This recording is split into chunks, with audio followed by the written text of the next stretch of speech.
Hey guys, welcome back to another video. Thanks for stopping by. As you can see, I'm over in On Fire at the minute. These guys are so good at what they do. They are recruiting at the minute, so if you're interested in joining a really active clan, let me know. One of their specialities seems to be a Blizzhydra attack with some normal dragons and some dragon riders mixed in with a blizzard. It's really effective, works really well in war, so let's have a look at some examples. Our first attacker today is Zeds. Zeds spotted something on this base that I didn't see just there.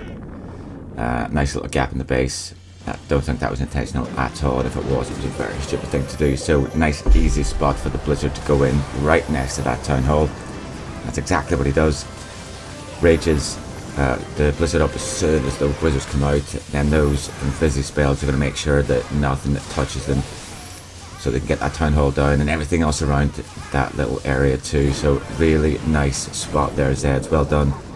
Now the obvious entry for me here is to send the dragons in at 8 o'clock where those two loons have just gone, funnel them in up through the core of the base and then send in the Royal Champion over to get the eagle. But Zeds doing something a little bit different. Baby dragons over at 10, king's down at 8. He's going to take out the enemy headhunter. And then he wall breaks over at 9:30, so that's for the queen and the king to sort of move in and take out that eagle. So it makes sense what he's doing. He's then going to send his dragons in from the 6 to 5 area. Does have a hound that he took. Obviously was going to use that for the blizzard, but didn't need to because that gap in the base. So the hound's going to do a fantastic job tanking for these dragons as they move through over towards the enemy heroes, and that single inferno freezes that up just as started to target his queen.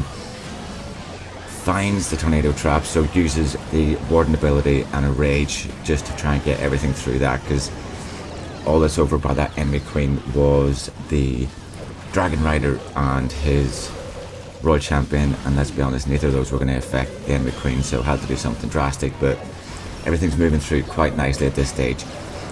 Has still got 3, maybe 4 dragons up, still got a loon up, but his queen is still moving through and there's nothing that's going to really touch her as long as she stays behind those dragons. And the queen's doing what she does best, she's beating through a wall.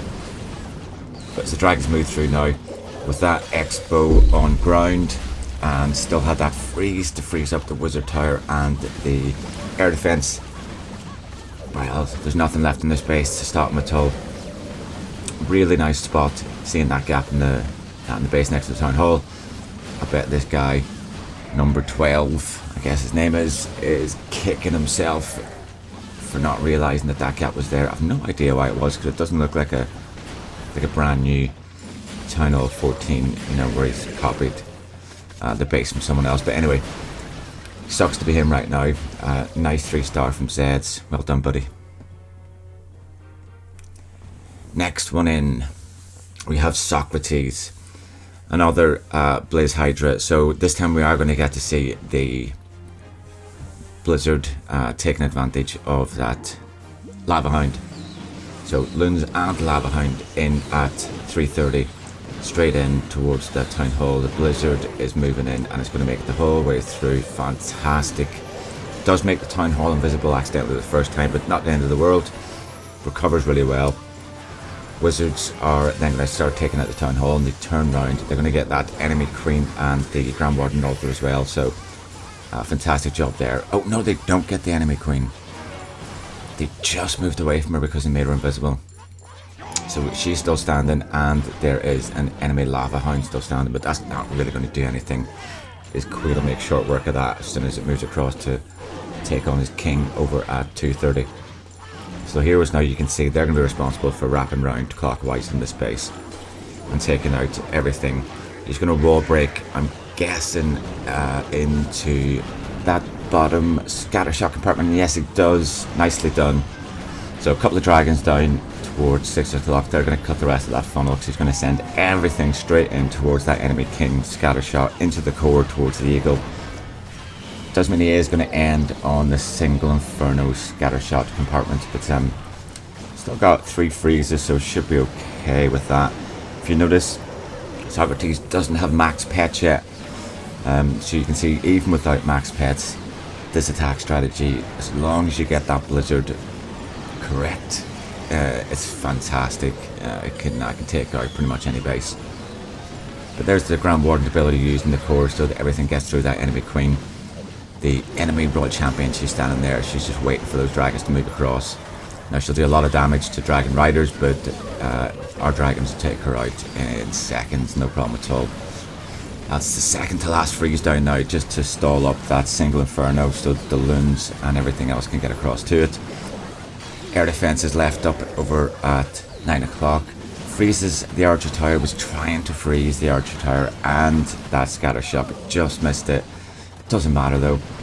Lassie is still moving through without the Royal Champion. Lassie's going to try and get stuck in and do some damage towards the end of this attack, but still got 1, 2, 3 dragons up. Still got a Dragon Rider. Grand Warden just tucked in behind everything, not taking any more damage, and a little bit of cleanup on the outside with those minions, and that's all she wrote.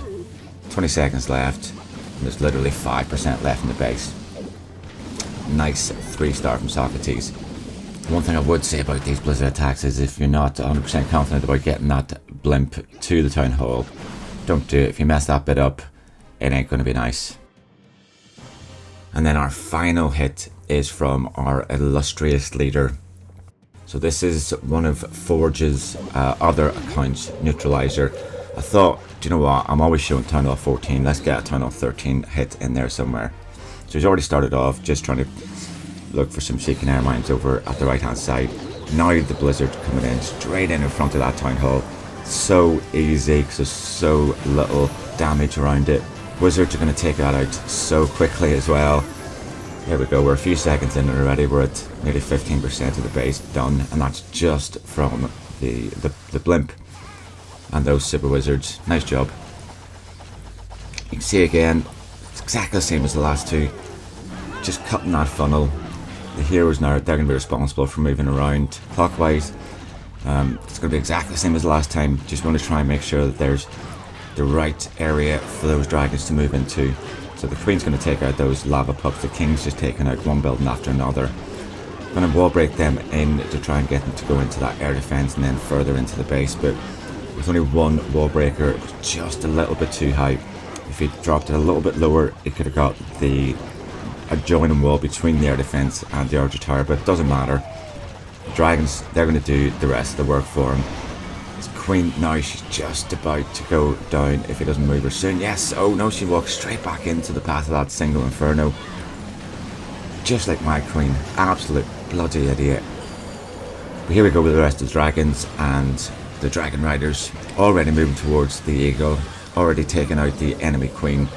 I'm going to freeze up some of those core defenses because needs to get that Eagle down and needs to get the rest of these troops through in to that single inferno, because that will start roasting the dragons very quickly. For any of you who don't know, multi-infernos against dragons does virtually nothing. Single inferno against dragons, you don't want to be trying it. It will roast anything put in front of it. But here we are moving through into the last minute of the attack. Still got two of those Dragon Riders up around the outside. Third one just went down over in the core, but he did manage to find the tornado trap, so that's handy. Lassie's still flying around, just helping out with those little archers from the Archer Queen's ability, and the Unicorns moving around, just helping them all out as well. One thing I have noticed is Warden is on ground. Not sure that was meant, but Neutralizer doesn't need a Warden on air for an air attack. He's so OP, he can take it out no problem anyway. Final defenses, there they are down. Little sneaky Tesla up at 12 o'clock. Meant to screw up the 3-star forwards, but didn't work this time. Desperado, hard luck. Anyway, Neutralizer, thanks for another great example of Blizzhydra. And guys, that is it for today. Thank you very much for stopping by. If you did enjoy what you saw, remember, drop a like, hit subscribe, turn on notifications, and I'll be back very soon with more Clash of Clans from Bad Stag Gaming.